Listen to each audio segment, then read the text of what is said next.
Oh, man. Absolutely wrecked. It's landed Vikings versus Blue Flame Hellions, with the Hellions not even paying attention, suiciding in to pick off as many SCVs as they can. I mean, it might not have been an even money exchange, but there are 18 workers down for the blue player. That is true. There's even another command center coming out here for Cass. That definitely was nowhere near as well controlled as it could have been, though. You gotta say it. Eating the Widow Mine, okay, that's an understandable mistake because you didn't see it. That's cool. But he did just kind of leave his Hellions there to do damage. So now that means that the real hope for Hero Marine is to maintain good space control with the tank count. He's marching forward with some Vikings and tanks, but he's going to run headlong into more than enough defenses to crush this. I mean, air control technically goes to Hero Marine, but his air control is on the ground right now. Yeah, it's a weird situation, isn't it? And he really needs it for firepower because he's got nothing else. If he leaves just the Marines on their own, the Blue Flame Hellions will take him out. He's already trying to pick away at that. There's 3 tanks. This is going to do nothing, surely.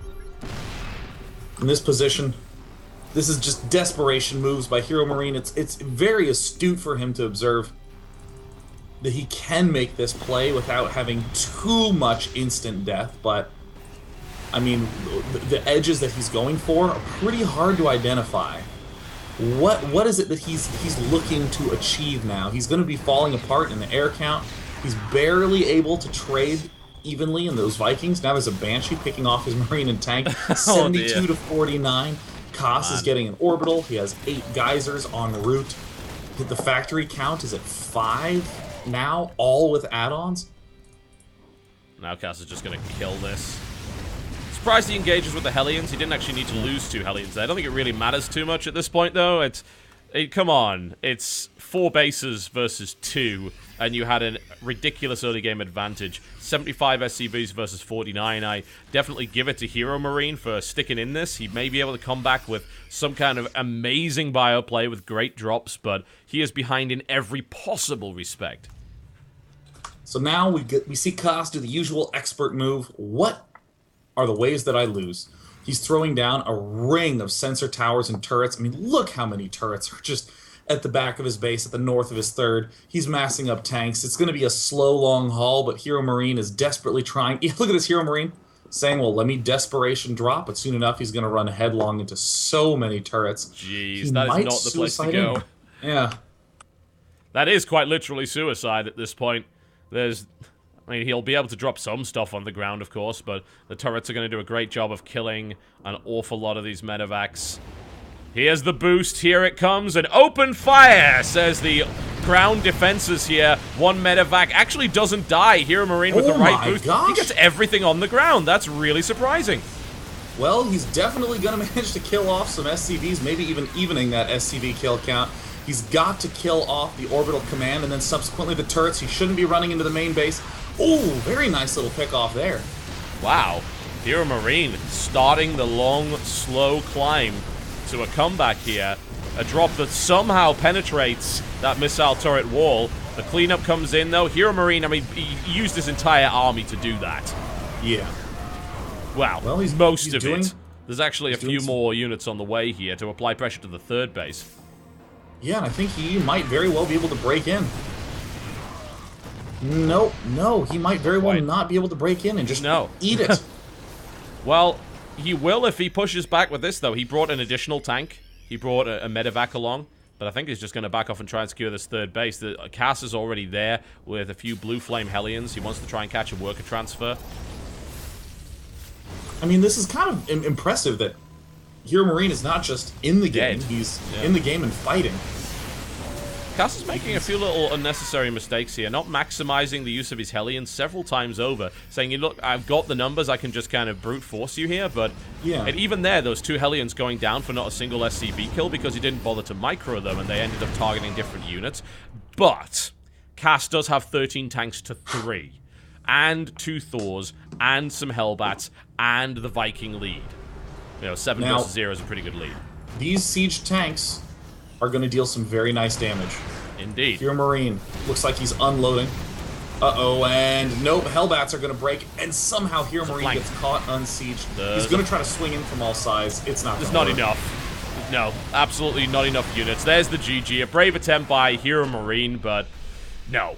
Just from that far behind, no. Nope. I mean, here's my analysis, Totalbiscuit. Goss read the metagame and said, "Ooh, Proxy Reaper sounds tasty," and it was delicious. And it did the job. So much damage. Everyone expects that CC first. That's apparently a way to deal with Altazim. I expect to see that quite often. I mean, you don't need insane control to do it. I think at lower, if you try that in a lower league, for instance, what you'd end up doing is just like completely forgetting your macro. Because if you even look at the way that Cass was playing, he was neglecting his macro because he was controlling those Reapers an awful lot. But I think at a higher level, that's a really, really powerful build that works very well against that CC first. Yeah, I mean, we've seen this throughout the tournament. I mean, I think most notably, when we watched Koss versus Titan, we said, well, everyone's gonna go for Command Center first. You know, like, it's just what's gonna happen. And then we found out Koss is the first one to break the mold. Yeah, he did. He did very well, gotta say. Pretty impressive. And now, of course, it's going to be Sokke coming out, the ace match yet again for these players. You know, we're getting some amazing series. Those of you who enjoy great StarCraft, you're getting it. And you know what shocks me so much? Like, we're getting, like, even further than Pro League variety of builds here. Like, there's so many crazy builds coming out in this series, and in this whole event. That's what really impresses me. We're barely ever seeing the same game twice. Yeah, I actually don't think there's been any two similar games. That's exceptional. Surprising as well. We've seen some great stuff in all matchups. I think maybe, the PvPs have been a little bit disappointing, but, well, they're PvPs. They have a tendency to be. They just bum everybody out. Looks like both players they've said good luck, have fun. It's going to be on Frost, a PvT for the ages. I think so. I certainly think so. Between these two, Sokke, Cass, that's a classic. Yeah, that's right. They've been playing since the dawn of time against each other. I mean, for some reason, I kept thinking about these as independent entities, but no, this is like the Blood War, man. You think of it in terms of the battle. Yeah. Sokke and Cass going to town. Looks like Cass has requested a 1-minute water closet break. That is fine. We can definitely do that. We know how to handle it. Yep. Seems totally reasonable. That actually gives me a great time to watch I wouldn't want to spoil the result, but the last match of CJ Entus versus Prime in Pro League. Apparently it was quite the thing. It was a thing indeed, and I shall say nothing more. Oh yes, you should watch that. If you don't watch any other Pro League series, just make sure you watch that one, because it's pretty cool. Alright, so we're having a look at Sokke Cass. I'm trying to think exactly what his record would be. I think we'd have to go all the way back to TLPD and have a look at the Wings of Liberty lineup. That would be interesting, wouldn't it? I'm going to go do that right now that. as you hear me clickety-clacking in a way. Indeed. I want to have a look at that, because that, I think, is... As you might be saying, well, that's not relevant. It's Wings of Liberty. But this is about the history of these two players right here, because they have clashed in the past. In fact, I'm pretty sure they clashed in Shoutcraft. I'm not sure if they went up against each other. Cass was in at least one of the Shoutcraft tournaments, possibly two of them. Alright, let's see here. Cass and Sokke. Huh, no entries. Typical. Let's see, record versus games versus... Alright, I almost have it. Record versus Cass. Oh, they've played a lot. Yep, 29 wins. Yeah. Yeah, 14 wins for Sokke, 29 wins for Cass. Yeah, 29 to 14, a 67.44% win ratio in Wings of Liberty versus Sokke. He actually lost his game in Katowice, interestingly enough. That was the IEM... Yeah, that was actually at the very end of Wings of Liberty. He actually lost 2-3. Wow. He played a lot of games. Man, he played in Poker Strategy against Sokke. Like 10 maps against him. Huge amounts. E.g. Masters Cup. Wow. That's MSI insane. Millennium. Jeez. Now they're playing on a huge map, a deciding map, a perfect end to the bronze match. Indeed. That's a really cool history. It goes back a long way. So let's see how this goes. I think this will end up being a good match as a result of that. There's nothing better than two veterans battling it out, especially those who know each other. But Cass historically has the edge in this matchup. Let's see if that applies to Heart of the Swarm, though. To the southwest position of Frost. In the red trunks, the last man standing for the Ukraine. Looking to take home that third place finish for his country and his team. It's Empire Cass. Versus his opponent to the northeast position, the Protoss player for Germany. In the blue trunks, the final boss, the one and only Soke. You know, on this map, this is another map where we do tend to see a lot of Command Center first plays. We do tend to see a lot of the Nexus first stuffs. The biggest threats for a Terran at the start of the game are going to be that Blink, all-in-ish type thing, which recently... Oh, cool story, bro. Yep. Disconnecting it. Yep, another big threat is the disconnection of Virtus Pro caster Cool Story, which is, this is now the second time that's happened. I just told you a cool story about Cool Story. Did you like that? Oh, cool story, Co. No. Again, yes. I'm tempted to type horrible things in this chat. You know, TB, I'm going to take this opportunity to get some coffee, because the fact of the matter is, the threats that we need to talk about will not take me much longer. Here I come. Go. I'm going to sit here looking at this screen and remind you that the OGaming Nation Wars is brought to you by Numericable as well as Daily Motion. I'd like to thank them for sponsoring this excellent event, and also Pomfetude and the OGaming crew for organizing this. Because it's been great. It's been really, really good. Incredible, actually. Like, some of the best team play I've ever seen, really. There's just been so many fun matches with really cool players. Upsets abound. Really great builds. And if you missed any of the matches, by the way, I know you know who's in the finals now, but it doesn't matter. You need to watch Day 1. Because Day 1 had some great stuff. And that's already up on youtube.com/Totalbiscuit, which is where I keep my VODs. Day 2 will most likely be up tomorrow.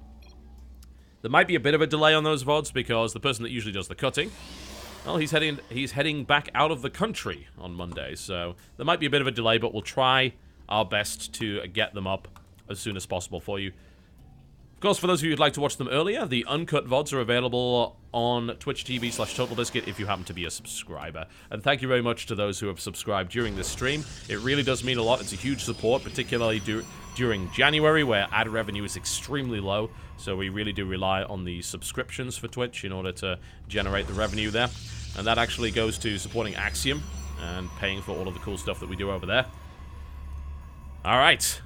Hell yeah. Here we are. It's done. Cool Story is gone. Forever. We actually... I would tell you a cool story, but he died. Yes. We put him in a pit. He was screaming for a little while and then slowly faded away.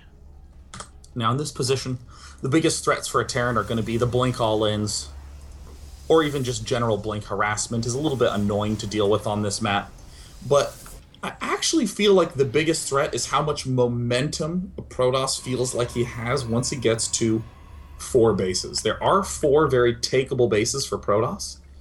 And from the Terran side of things, there's so many warp-in angles. I mean, for instance, if you just look at the center south, the far south side of the map where there's this bridge, pylons can go here, pylons can go on the left. It feels nearly impossible to manage all the counterattack routes that pylon warp-ins can provide. That's really true. It's a bit of a nightmarish map, but we have also seen some great performances from Cass on Frost. He seems fairly comfortable on it. It's a map that he favors. Soccer, on the other hand, should be able to deal with a map like this. Nice and big, it favors his macro style of play. Nexus goes down here in the... that was actually Nexus after core, and getting his mothership core out pretty early too. Slightly more caution being exercised by our players now. Well, this map actually has money on the line, if I recall correctly. I'm pretty sure there's $2,000 on the line for this map. If you come in 4th, you get nothing. And it's down to 1 final match. Dang. Yeah, pretty much. I'm almost certain that is the prize distribution for this, although I could, of course, be absolutely wrong. You know, this opening from Koss looks like a timing attack opening. He went for the fast reactor. Great. And then 2 more barracks? Huh. Normally we see 3 barracks with a tech lab, not 3 barracks with a reactor. So since that's going to have to come out anyways, ooh, Koss still looks like he's planning some sort of timing push. It looks like it's going to be a +1 stim and combat shield timing push out of our Terran player. Not bad, a bit of a classic coming out of the Protoss there. Just to correct you, by the way, correct me more accurately, you didn't make any mistakes, that was me. For the prize distribution between 3 and 4th is a bit of a difference, $900 and $600. So basically $300 on the line for this one map here. And of course the honor, which I think is perhaps more important for a nation war than anything else. Oh, absolutely. Nationalism. Koss seems to have flubbed his timing a little bit. He has the gas to get the add-ons, but doesn't have the gas to either begin the upgrades, nor to begin the +1 attack. So there's going to be something very, very wrong going on in these timings. An instant missile turret for Koss, because he's gotten very little information. Which is not ideal if you wanted to try and do a timing. You don't want to throw down things like blind missile turrets to delay the maximum potential of that attack.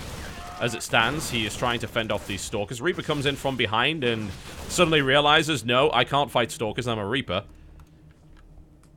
Silly, silly Reaper. Well, if he was sensible, he would have never been in that position. Just bear that in mind. Every single Reaper is a crazy person. You know, that is true. Please attach these jetpacks to me, and I'm happy to carry grenades that I still can't fire. But I will carry the tiniest pistols. Now, here's an interesting little twist. Blink en route for Sokka, and it is not going to be any sort of all-in-ish play. It's going to be a control play, where he just gets out a couple of Blink Stalkers, pokes and prods, and does a little bit of annoyingness, but then largely stays defensive. Now Koss is getting his +1. He's getting a lot of the Marauders upgrades, the Marines upgrades. But this is happening maybe like 30 seconds to a minute slower than it should. Which really doesn't do anything. I mean, right now, Soke is running on absolutely nothing, army-wise. I mean, army supply is 31 to 12.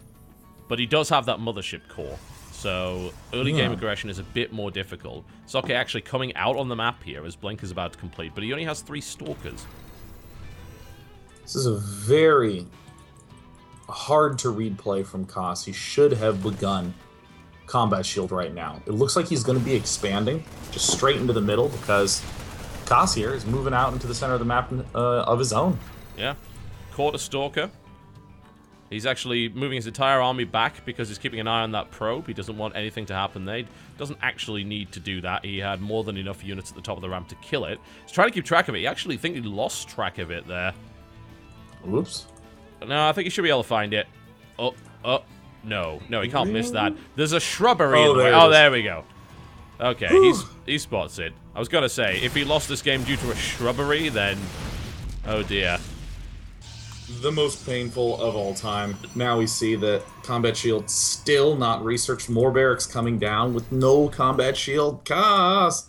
Yeah, that's not great. And without medevacs as well, that is going to be absolutely awful, potentially. Unless he can hit... oh my god. Kind of critical mass. Oh, he's found it? Oh, okay. Well, I can't imagine he's going to want to attack before that finishes. So that's kind of delayed pretty much everything. And Soke can take a third base and go up to Colossus. And there's no Vikings on the field. The first Colossus is halfway through done. Soke's got away with it here, I think. Yeah, I mean, Sokka has gotten most of the big, scary upgrade moments that he's wanted. He's going to have the Colossus with range. He's going to have charge and blink. I think he's perhaps a little behind on his upgrades, but... like his attack and armor upgrades, but Koss is... for whatever weirdness has happened at the opening, things are finally starting to even out. It was a little bizarre, wasn't it? And now just... straight up to the macro game, nothing really going on one way or the other. Koss patrolling, and funnily enough, Koss is usually a very, very astute spotter of observers, but he's missed that one twice now, which is a little unfortunate. That means that Soke is well aware of when this attack is coming in. Yeah. This Nexus isn't quite done, but it will be by the time this arrives, so Photon Overcharge will be a factor. Extended Thermal Lance about to be done too.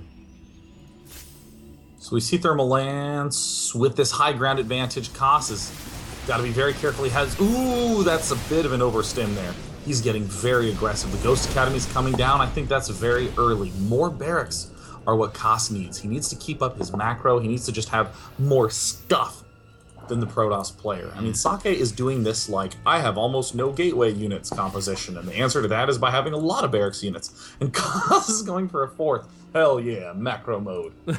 Well, that's Cass for you in a nutshell. So I guess that is to be expected. One way to counter your opponent is to have more cash than him.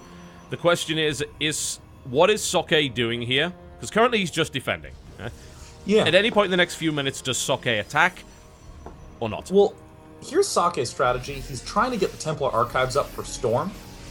And with these extra gateways, he can definitely defend himself. And if he starts to see, wow, my opponent is really not doing anything to me, he can then do counter warp-ins. And that's why we have this Zealot and this Probe trying to make their way across the right side of the map. Sake is looking for counter-aggression rather than straight aggression. Oh, and it looks like he's decided he can't get the pylon, so warp prism time. Indeed. That was really unlucky, by the way, for Cass. He ran... Well, he had 4 medevacs full of stuff, and it went over a Zealot, which shouldn't have been there. On Frost, a huge map. So that's very unfortunate, and Sake is now already prepared for this drop. Yeah, well, I mean, he may very... Wow, actually, Cass is going through with it? Well, it is a big drop. I mean, he might be able to pull that off, and actually really slow response from Sake, no feedback. Finally, the feedback goes down, but it doesn't actually kill the medevac. Here it is. Full-on firepower from Cass. He's focusing down the Nexus. The shields are broken. The natural Nexus is about to fall. The feedback's coming in. Down it goes. It gets out with half of his stuff as well. That is a shocking outcome. I mean, Sake is just an excellent mini-map watcher. Absolutely exceptional at keeping an eye on that. So I would have fully anticipated him to have been fine there. Well, I mean, it was a 4 medevac drop. That is more than you might potentially expect. So I guess he got a little bit caught out there. But regardless, that was a very daring, ballsy move by Cass, and it paid off. Definitely, daring is the right way to put it. I mean, right now, Sake has to chill. He cannot hope to do any sort of aggression. He needs to wait until he has really good storms and really high energy on the Stormers, but Storm hasn't begun researching yet. Storm is done, excuse me. He doesn't have the energy for it yet. Ooh, those are very different things. Cass fighting and losing some units up to the top. Not really accomplishing much, unfortunately. But his macro is getting out of control. 77 SCVs, 3 orbitals and a planetary, 4 bases, having taken out his opponent's natural, crippling the income of the Protoss player. You can see here, almost double there for the Terran at this point. And that's with only 3 mules down. It could get even more ridiculous from that point. He's getting tech. So he can afford to take a couple of losses here and there as long as he keeps the Protoss army small. Because that means the Protoss army is not going to go out of the base. However, this Warp Prism is what's really interesting me here. Yeah, I mean, storm drops are huge in potential, especially now that Sake finally has that breather moment where he's going, okay, are you really going to attack? No. Okay, we're good. Here I come. It's going to begin moving across the map. The Warp Prism is the biggest threat of all right now. Even that little move out by Sokka is enough to do a small Zealot warp-in and have it waltz over to the third base. Yeah, that looks like exactly what he's doing. Cass has a really nice patrol over to the right-hand side, looking for probes and pylons, but hasn't found any up to this point as the big push comes through the center here for Sokka. There's a lot of units for Cass, though. Let's see if he has enough. Oh, those EMPs on point, as always. Are forcing a recall. Takes a Colossus out and actually leaves a Templar behind. That Storm whiffs completely. So that was a nice pick-off there for Cass. He gets the good end of that. However, in comes the Zealot run by. This is exactly what Sake is looking for. Counter-aggression. Warp-ins happening at the left. And now there's that drop in the main base. This is fantastic work by Sokka to be able to hit at these points so astutely. I don't know why I'm using the word astute so much, but that's what he's doing, man. It's good. It is rock solid right now, and those Zealots are even in the main doing damage. There is a Storm available, in fact, possibly even 2 in that Warp Prism right now. This Zealot aggression is doing way more than I expected, actually. He's killed 23 workers up to this point, and he hasn't lost the Zealots either. Cass's army was so far out of position and so spread out. I mean, this is just the classic three-pronged, multi-pronged aggression. You're doing warp-ins on the sides and big attacks at the front. That's exactly the way Sokka wants to be playing this. And he's still extending pylons forward. He killed the +3. He killed +3 No. just as it was about to finish. No way. Oh, what? Oh, Koss. I mean, his entire play relies on having 3/3 upgrades done. Well, that ain't gonna happen. There's already a +2/+2. Protoss +3 is on the way. Ghosts at the front. We shouldn't, of course, underestimate the size of Koss's army, particularly the number of specialist units he's got. Sniping off a number of Templar. There are still some more, however, and he ate a lot of Storm there. And Koss, again, is doing the same thing that he's been doing a lot in PvT, which is playing really low medevac count. He's down to 3, and there's almost no energy there. Yeah, I mean, every stim deals more damage to Terran than it does to Protoss. Sake's big goal here. Oh, whoops! Loses the Mothership Core. I mean, that's not an expensive loss, but it is in terms of time. He was at 200 energy, and now he's not. We see continued Zealot Warpins from Sake sneaking into the natural expansion, just really cool. And now he's trying to use Zealots to pick off this missile turret. I mean, Koss is kind of starting to fumble a little bit. He's lost his economic lead. Even with the mules, he lost so many SCVs that really has put him on the back foot here, and it's also stopped the aggression from coming in. And Soke is now really comfortable, and now he's just throwing in every piece of tech he can find. Let's try some DTs. Let's try killing off missile turrets, as you said, to see whether or not I can sneak those in there. But there is still a risk that massive Terran army will do damage, and honestly, this other Colossus is going to go easily going to go down here. The Viking count's at 21, which is ludicrously high. Far too high, but... God, 21 Vikings is so high, you know, it's easy to sometimes overthink it and try to storm the Vikings or try to reduce those so the Colossus can stay alive, but then you realize you don't have any Colossus. Yeah, not after that, but the problem is that there's so much of that. The supply is used in Vikings, which is not going to be much use after the Colossus go down. The Storms, again, not that great, but they do hold Koss back, and this is a lot of very badly injured Terran. There is no medevac energy really remaining here. There's 3 medevacs, barely any reserves. Zealot run by... actually, DT's coming in trying to attack the planetary. That doesn't go well. Oh, geez, there needs to be some more Templar in here, but there's just no gas. Number of Templar on the map, 0. Just the DTs, no high Templar.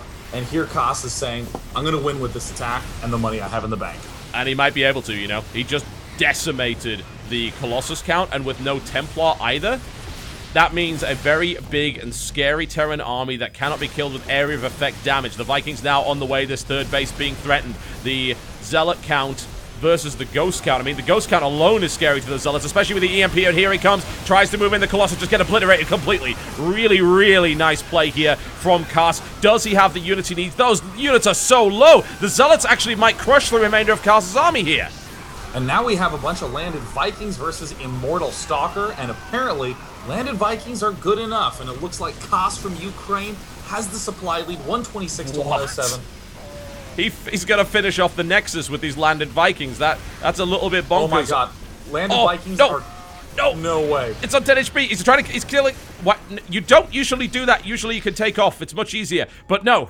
He's going back. He's going to take out the Nexus, which is only on 10 health.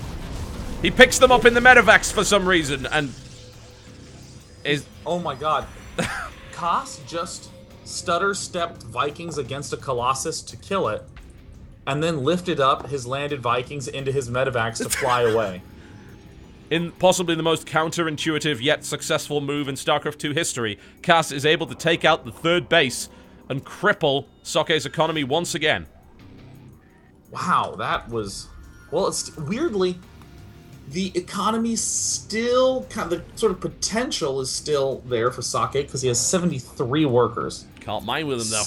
Yeah, scans abound right now for Sake as he tries to just do a vision sweep of everything. Wow. Wow. What a game. And now with this only 7 Vikings on the field, 12 Ghosts, great pre-thought by Koss to prepare an answer to Ghosts. Excuse me, prepare an answer to Templar instead of to Colossus at this phase. Funnily enough, he's been doing all of this without Ghost Cloak as well, just to make matters even more ridiculous. And now he's going to easily deny this third base by the looks of it. There are Templar here, but there's a lot of EMP. And the EMPs are on point again from Koss. He is so good with Ghosts right now, and he is going to punish Sake for this. And this is looking ugly for the German player. Single Colossus arrives to town. The Vikings are going to take it down. 171 to 86. GG. Germany falls to Ukraine in the rematch in the Bronze League match, going all the way to Game 5. Koss showed incredible play.